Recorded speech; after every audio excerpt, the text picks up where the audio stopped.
how it played out to me was, once again, as I started off, is we, as stars in this league, you're determined and you're picked on or you're lifted up by the championships you win. Yes. And so you got a young player like LeBron who he knows what he needs to do to be at the level that he is today. Right. And so he knew at that time that he couldn't probably do it there. Right. Right, at that moment. Right. And so, enter, what can I do with it? We've seen betrayals in sports before, public feuds, locker room leaks, even the occasional backstabbing interview. But what just unfolded between Dwyane Wade and LeBron James isn't just another headline. It's the quietest, most devastating fracture in modern basketball history. No shouting, no viral rants. Just 6 words from a man who once called LeBron his brother, words that didn't insult him directly but somehow cut deeper than any critique ever could. When Wade sat down last week and calmly declared, "Michael Jordan is the greatest player I've ever watched. LeBron James is the greatest player I've ever seen," he wasn't just splitting hairs over semantics. He was drawing a line, not between players, but between eras. And in doing so, he handed LeBron's critics the one thing they'd never had before: validation from inside the inner circle.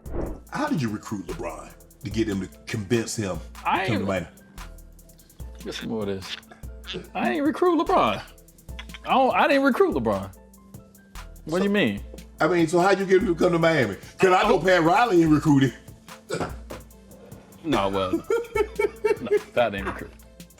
I would just So say, what did you tell him? What did you tell LeBron? He said, what did you tell him? You told him. This wasn't an attack. It was worse. It was agreement. Wade, the man who shared championships, secrets, and a bond so tight it redefined NBA brotherhood, had just aligned himself, not with the noise of analysts or retired legends, but with the very philosophy they'd spent years dismissing. The old guard had spent a decade calling LeBron's generation soft, corporate, too polished for the raw edges of the game. Charles Barkley had sneered about load management being code for aging. Shaq had mocked the super team era as a betrayal of competitive purity. Magic Johnson had outright said LeBron's leadership lacked the fear factor Jordan wielded like a weapon. But those were outsiders talking. This was Dwyane Wade, the co-architect of the Heatley's empire, the guy who'd taken pay cuts to play beside LeBron, the man who'd cried on his shoulder after losses. When he said it, the ground shifted. Because if Wade, who'd lived both worlds, who'd won with LeBron and been mentored by the legends, could hear truth in the criticism, then maybe it wasn't criticism at all. Maybe it was just truth. We do have more breaking news this morning. 2 big names in the NBA among more than 30 people arrested in connection with federal investigation into sports betting and illegal gambling. The timing couldn't have been more brutal. LeBron, at 40 years old, is in the final act of a career that's rewritten every record in the book. The Lakers are floundering, their Christmas Day embarrassment against the Rockets still fresh, their coach J.J. Redick publicly calling them a terrible basketball team. Austin Reeves, their unexpected star, is sidelined for weeks with a calf injury. The schedule is a gauntlet, 11 more back-to-backs in a season where LeBron's body is openly betraying him. His own agent, Rich Paul, told ESPN last month that he hopes LeBron isn't playing those back-to-backs, a stunning admission that the Kings' reign might be running on fumes. And yet, sources say LeBron is torn. If this is his final season, how can he sit? The irony is brutal. The man who spent 2 decades defying Father Time is now being asked to surrender to him, not by opponents, but by the very people paid to protect his legacy. Meanwhile, Wade's comment wasn't just about the past. It was about the present. LeBron's on his golf simulator right now, he said during an Amazon Prime broadcast after that Rockets loss. He's not worried about this. 4 words that landed like a dagger, because it wasn't an accusation. It was an observation. And in the court of public opinion, observations from insiders carry the weight of gospel. What makes this moment so explosive isn't just what Wade said, but what he didn't say. He didn't call LeBron lazy. He didn't question his greatness. He simply noted a difference in how the game is carried now versus how it was before. And in that difference lies the real scandal. The old guard's argument was never about stats. It was about soul. Jordan didn't just dominate, he terrified. Kobe didn't just win, he consumed. LeBron? He's rewritten the rulebook on longevity, on versatility, on being a global icon while still playing at an elite level.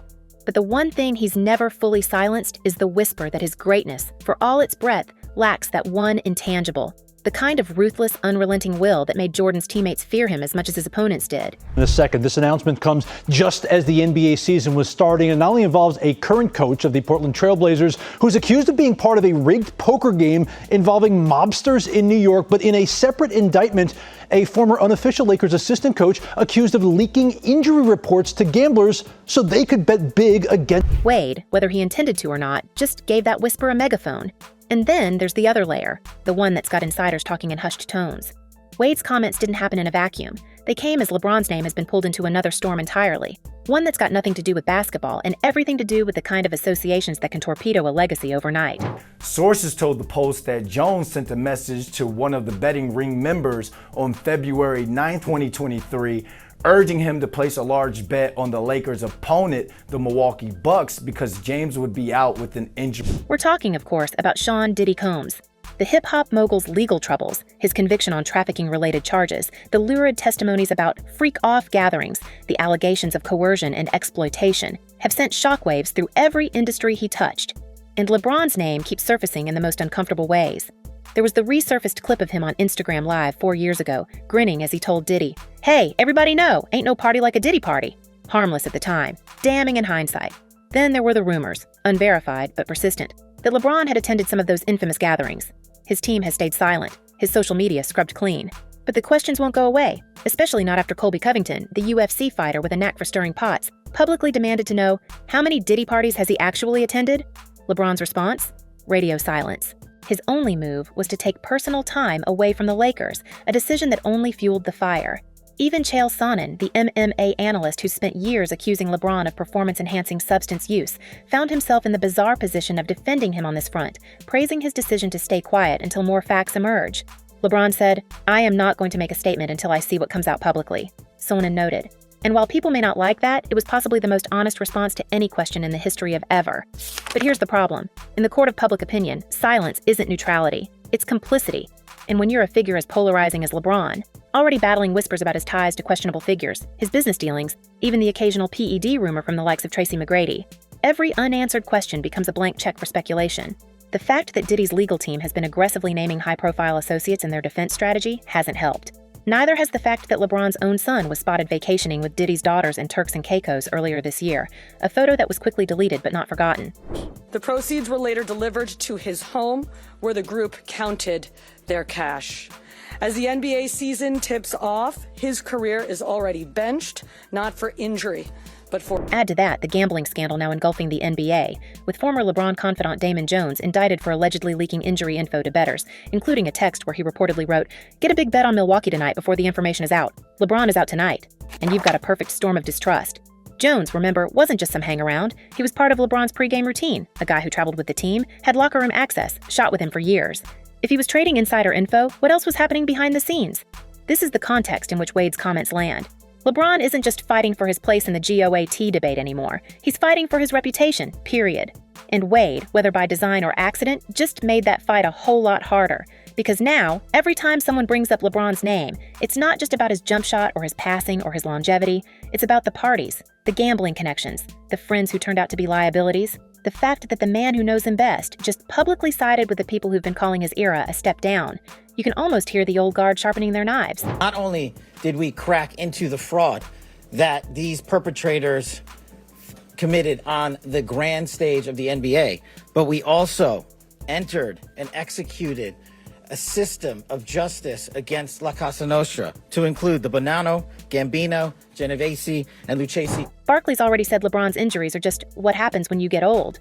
Shaq's called his leadership into question. Magic's implied he lacks the ruthless instinct.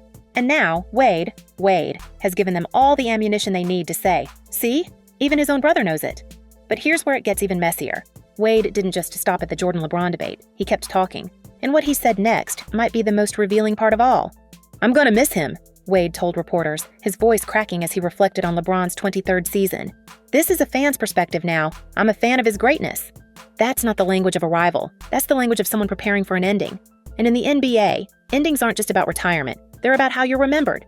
LeBron's always controlled his narrative. The decision, the return to Cleveland, the Hollywood reinvention. But this is different. This isn't a story he can spin with a Sports Illustrated cover or a carefully timed Instagram post, because the story isn't coming from the media. It's coming from the one person whose words carry the weight of shared history. And that history is complicated. Let's not forget that Wade and LeBron's relationship wasn't just built on championships. It was built on sacrifice.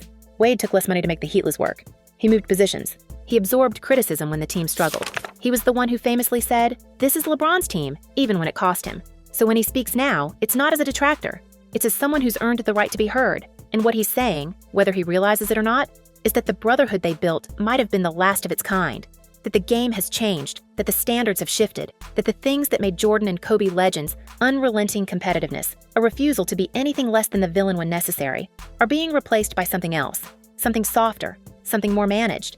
The question now is whether LeBron can, or even wants, to push back against that narrative.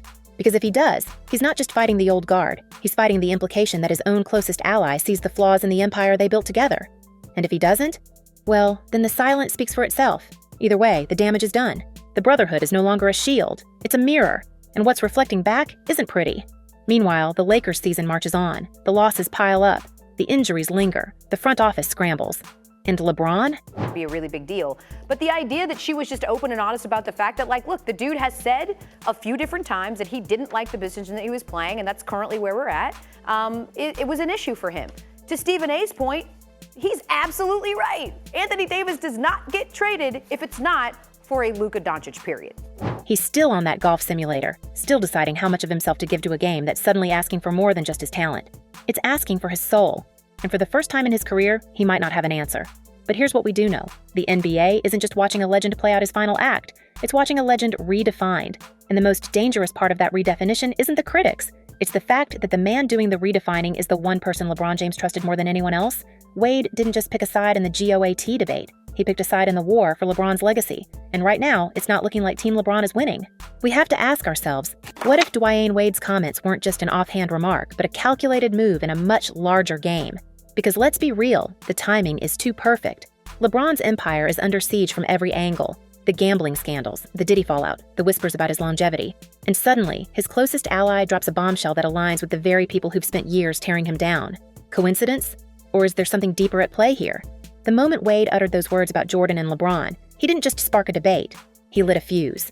And the explosion wasn't just about basketball, it was about loyalty, legacy, and the unspoken rules of brotherhood. Because if Wade, of all people, is willing to publicly side with the old guard, then what does that say about the private conversations happening behind closed doors? The reaction from the old guard was immediate and triumphant. What happened, Chuck? How did everybody get so sensitive, and are we softer than we used to be? 100%, because now everybody around you is on the payroll, Jim. You make so much money. Everybody around you, your college coach has to pay you to come to his college. You're only going to be there for 1 year more than likely. So he can't really coach you. He kind of let you do your own thing. Charles Barkley, who spent years dismissing LeBron's era as soft, practically did a victory lap on Inside the NBA. "I've been saying this for years," he crowed, leaning back in his chair like a man who'd just been handed the last word. "The game ain't the same. The standards ain't the same. And now even D. Wade sees it."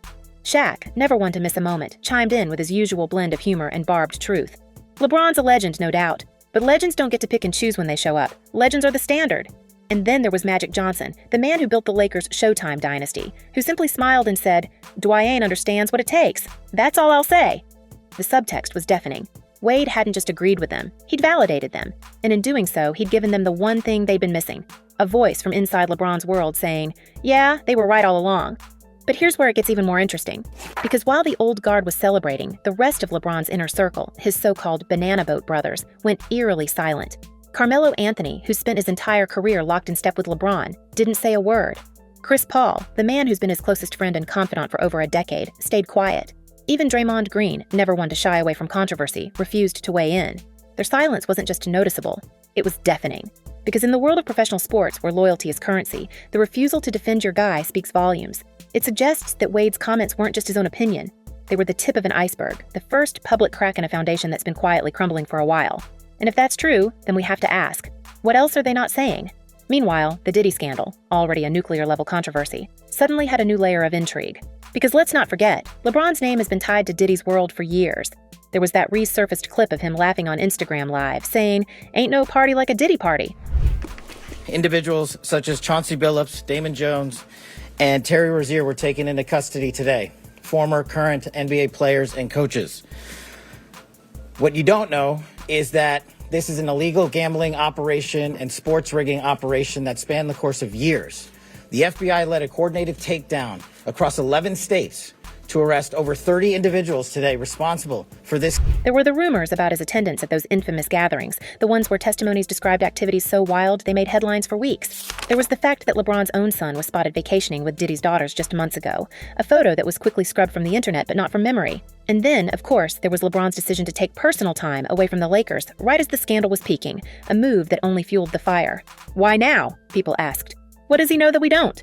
The questions hung in the air, unanswered, because LeBron's team had gone into full lockdown mode. No statements, no denials, just silence. And in the court of public opinion, silence isn't neutrality. It's an admission that the truth might be worse than the rumors. But the Diddy connection isn't the only shadow hanging over LeBron's legacy. Because while the world was fixated on Wade's comments and the fallout from the Combs trial, another scandal was brewing. One that struck at the very heart of the NBA's integrity. We're talking, of course, about the gambling investigation that's now engulfed the league. Damon Jones, a former teammate and longtime friend of LeBron's, was indicted for allegedly leaking insider information to bettors, including a text where he reportedly wrote, "LeBron is out tonight. Bet enough so Jones can eat too now." Jones wasn't just some random associate. He was part of LeBron's pre-game routine, a guy who traveled with the team, had locker room access, shot with him for years. If he was trading info, what else was happening in those inner circles? And how deep did the corruption go? The FBI's investigation is still ongoing, but the damage is already done. Because now, every time LeBron sits out a game, every time there's a last-minute injury report, the whispers start, is this real or is someone betting on it? It matters. Trust me that it matters. EPO matters. It's the reason LeBron takes it. It matters. And if other basketball has understood what it did, EPO increases your red blood cells, which gives you endurance so you can play all game long. You can shoot in the fourth quarter just like you shot in the fourth minute. And then there's the other elephant in the room, the one that's followed LeBron for years. The PED rumors. They've always been there, lurking in the background, dismissed as jealousy or noise. But then, Tracy McGrady, a Hall of Famer and one of the most respected voices in basketball, dropped a bombshell on a podcast earlier this year. "I don't know how he's doing it," McGrady said, talking about LeBron's longevity. "I hope it's the right way." That pause, that look. It was the kind of thing that doesn't need elaboration.